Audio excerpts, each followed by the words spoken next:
আপনারা দেখছেন এসবি-টিভির বিশেষ সংবাদ।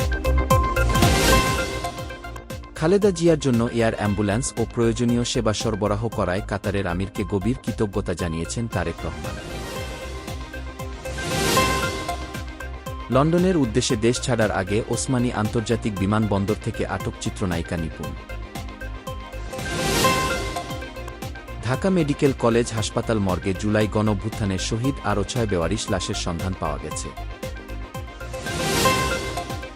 ক্ষমতাচ্যুত হাসিনা সরকারের সঙ্গে সম্পর্ক এখন ব্রিটিশ এমপি ও আর্থিক সেবা বিষয়ক প্রতিমন্ত্রী টিউলিপ সিদ্দিকের গলার কাটা। দাবানল নিয়ে জো বাইডেন ও ক্যালিফোর্নিয়ার ডেমোক্র্যাট গভর্নরের সঙ্গে রাজনৈতিক বিবাদে জড়ালেন নির্বাচিত প্রেসিডেন্ট ডোনাল্ড ট্রাম্প। ৪ আরব দেশের ভূখণ্ডকে কথিত বৃহত্তর ইসরায়েলের অন্তর্ভুক্ত করে তেল আবিব যে মানচিত্র প্রকাশ করেছে তার নিন্দা মুসলিম বিশ্বে।